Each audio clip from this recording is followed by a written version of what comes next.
നമ്മളെല്ലാവരുടെയും പരമമായ ലക്ഷ്യം എന്തിലേക്കായിരിക്കണമെന്നറിയാവോ? എനിക്ക് വല്ല വിധേനയും എനിക്ക് ക്രിസ്തുവിങ്കിലേക്ക് അടുക്കാനായിട്ട് കിടക്കണം.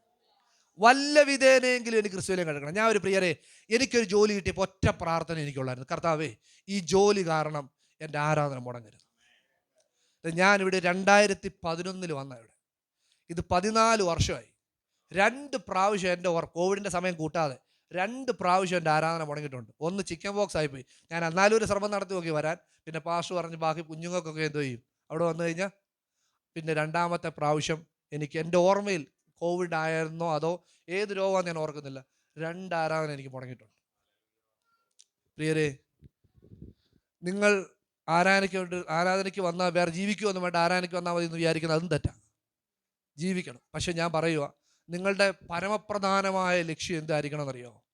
എനിക്ക് വല്ല വിധേനയും ക്രിസ്തുവിനെ പ്രസാദിപ്പിച്ച് ജീവിക്കണം.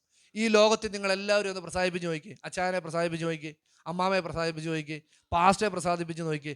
ഒരു പരിധി കഴിയുമ്പോഴത്തേക്കുണ്ടല്ലോ നമ്മൾ മനസ്സിലാക്കിയ ഈ ആളല്ല ആ ആളെന്ന് നമുക്ക് തോന്നും. കേൾക്കുന്നുണ്ടോ? നമ്മൾ വിചാരിച്ച ചിന്തയല്ലല്ലോ ഈ വ്യക്തിയൊന്നും. പക്ഷേ കർത്താവിനെ ഒരിക്കലും നമുക്കങ്ങനെ തെറ്റിദ്ധരിക്കേണ്ടി വരത്തില്ല.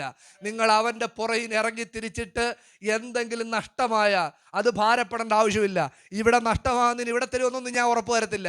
പക്ഷേ ഇവിടെ നഷ്ടമാകുന്നതിന് ഉറപ്പായിട്ടും അവിടെ തിരിച്ചു കിട്ടിയിരിക്കും. ഞാനൊരു വാക്യം ഒന്ന് വായിക്കാനുള്ള സമയമുള്ളൂ. 3 മിനിറ്റേ ഉള്ളൂ. ഒറ്റ വാക്യം ഞാൻ വായിക്കത്തുള്ളൂ. ഒന്ന് വായിക്കാം നമുക്ക്. നമ്മൾ വായിക്കേണ്ട വാക്യം ലൂക്കോസ് സുവിശേഷം 14-ാം അധ്യായം 25-ാമത്തെ വാക്യം ഒന്ന് വായിക്കേ. The gospel of Luke chapter 14 verse 25, 26 ഒന്ന് വായിച്ചാട്ടെ. Luke 14 chapter Luke 14 verses 25 and 26 വായിച്ചു. കോഡ്ലെസ്സിൽ കൂടെ വായിക്കണേ. വായിച്ചു. ഏറിയ പുരുഷാരം അവനോടുകൂടെ പോകുമ്പോൾ അവൻ തിരിഞ്ഞ് അവരോട് പറഞ്ഞത് എന്റെ അടുക്കൽ വരികയും. നോക്കിക്കോണേ, ഈ വാക്ക് നോക്കിക്കോണേ. നമ്മുടെ ചർച്ചിൽ ഒന്നും പ്രസംഗിച്ച് കേൾക്കാത്തൊരു വാക്കായത്. എന്റെ അടുക്കൽ വരികയും അപ്പനെയും അമ്മയെയും ഭാര്യയെയും മക്കളെയും സഹോദരന്മാരെയും സഹോദരിമാരെയും സ്വന്തം ജീവനെയും കൂടെ പകയ്ക്കാതിരിക്കുകയും ചെയ്യുന്നവന് എന്റെ ശിഷ്യനായിരിക്കാൻ കഴിയുകയില്ല. ഹലോ, കേൾക്കുന്നുണ്ടോ? നമ്മൾ ഇന്ന് ജീവിക്കുന്ന എന്തിനു വേണ്ടിയാണെന്നറിയോ? ഇപ്പൊ ഈ പറഞ്ഞ എല്ലാത്തിനും വേണ്ടിയാ. ശരിയല്ലേ? എല്ലാവരും പേഴ്സണലായിട്ട് നോക്കിക്കേ. നമ്മൾ ഇന്ന് ജീവിക്കുന്നതന്നെ എന്തിനാ? ഇപ്പം എൻ്റെ കൂടെ പുതിയ ആൾക്കാരൊക്കെ ജോലി ചെയ്യുന്നുണ്ട്. അവർ പറഞ്ഞത്, എൻ്റെ ചേട്ടാ എങ്ങനെയാലും 1 വർഷം ഇവിടെ ജോലിയാണ് ചേട്ടാ. ചിലർക്ക് പാസ്റ്റാണെന്നറിയാം, ചിലർക്ക് പാസ്റ്റാണെന്നറിയത്തില്ല. എങ്ങനെയായാലും കുഴപ്പമൊന്നുമില്ല.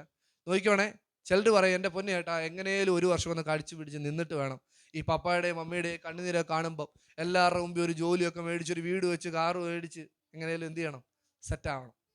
കാരണം ഞാൻ ചോദിക്കുന്നത്, എടാ കേരളത്തിലും ഗൾഫിലും ഒന്നും പോകാതിരുന്നിട്ട് ഈ ചൂട് കടിച്ച് കിടക്കുന്ന ഡൽഹിയിൽ നിന്നുകൊണ്ട് നമുക്ക് ഇതെല്ലാം ചെയ്യാൻ പറ്റും. ഇത് കണ്ട് വലിയ കാര്യമായിട്ടാണ് പറയുന്നത്. അയർലൻഡിൽ പോയി UK പോയിരിക്കുന്ന അച്ഛൻ പറയുന്നത് ഞാൻ വീട് വെച്ചു, കാറ് വെച്ചു, പിള്ളേരുണ്ടായിരുന്നു. ഇത് തന്നെ നമുക്കും ഇല്ലേ? എന്തുവാ നിങ്ങളെന്തോ ഒന്നും മിണ്ടാത്തവരെ പോലെ ഇരിക്കുന്നത്? എടാ, ഇതൊന്നും കിട്ടാൻ അയർലൻഡിലും UK-ലും ഒന്നും പോകണമെന്ന് നിർബന്ധമൊന്നുമില്ല.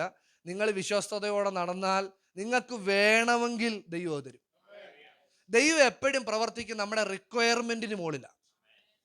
ഹലോ, ഞാനിപ്പോൾ ആലോചിക്കും, കർത്താവ് എനിക്കൊരു വോൾവോ ബസ് കിട്ടിയാൽ കൊള്ളാം. എനിക്ക് അതിൻ്റെ റിക്വയർമെന്റ് ഇല്ലെങ്കിൽ എന്തിനാ എനിക്ക് അതിൻ്റെ ആവശ്യം? എനിക്ക് നാളെ ഒരു ശുശ്രൂഷ ഉണ്ടെന്ന് വിചാരിച്ചപ്പോൾ നമ്മൾ പുറത്തുള്ള ആൾക്കാരെ കാണുന്ന അവർ ജെറ്റേ പോകുന്നു. എടാ, അവർക്ക് അതുപോലെ ശുശ്രൂഷ ഉണ്ട്, അവർ പോയിട്ട് വരട്ടെന്നേ. ഇവിടെ നമ്മൾ മാക്സി വരെ പോയിട്ട് തിരിച്ച് കാൺപൂർ വരെ പോകും, നമ്മൾ ജെറ്റിന് പ്രാർത്ഥിച്ചുകൊണ്ടിരിക്കും. എല്ലാം കേൾക്കുന്നുണ്ടോ?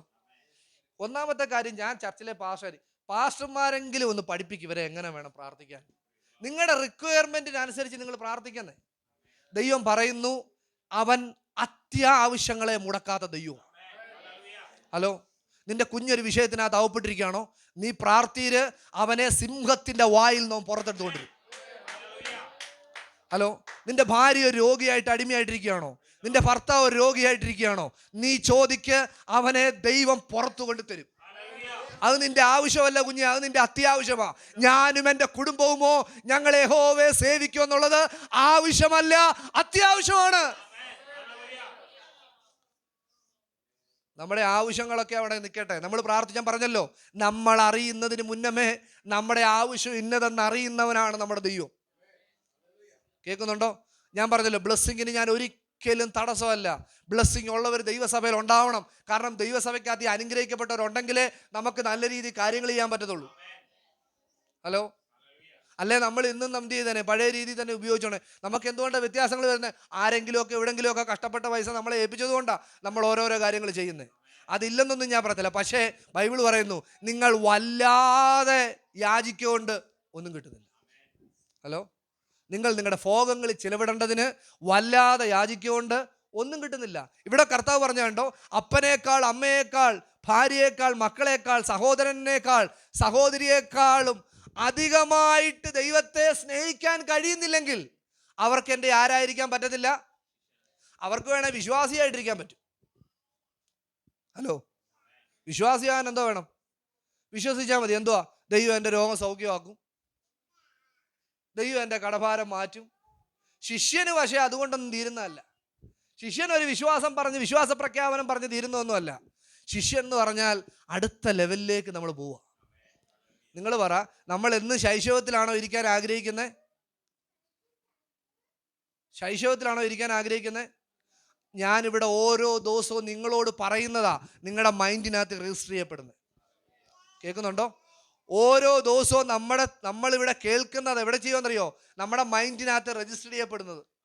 നമ്മൾ എല്ലാ ദിവസവും വന്ന് പാല് കുടിക്കുന്നതിനെ കുറിച്ച് പറഞ്ഞുകൊണ്ടിരുന്ന കുഴപ്പമെന്നറിയോ? നമ്മൾ വിചാരിക്കും നമ്മളാ ഇപ്പോഴത്തെ ഏറ്റവും വലിയ ലെവലിൽ പൊയ്ക്കൊണ്ടിരിക്കുന്നത്. ഇല്ല, നമ്മൾ ദൈവവചനത്തിൻ്റെ ആഴങ്ങളിലേക്ക് മനസ്സിലാവണം, ശിഷ്യത്വത്തിൻ്റെ ആഴത്തിലേക്ക് മനസ്സിലാവണം, ഉപേക്ഷണം മനസ്സിലാവണം. ദൈവത്തെക്കാൾ വലുതായി എന്തെങ്കിലും എൻ്റെ ജീവിതത്തിൽ കരുതിയാൽ അത് വിഗ്രഹമാണെന്ന് മനസ്സിലാക്കാനുള്ള ബോധത്തിലേക്കെങ്കിലും കുറഞ്ഞ പക്ഷം നമ്മൾ വളർന്നു വരണം. അത്രയെങ്കിലും ദൈവം നമ്മൾ ഇന്ന് ആഗ്രഹിക്കുന്നതിൽ ഒരു തെറ്റുമില്ല. വായിച്ച് അടുത്ത വാക്യം ഒന്ന് വായിച്ചേ.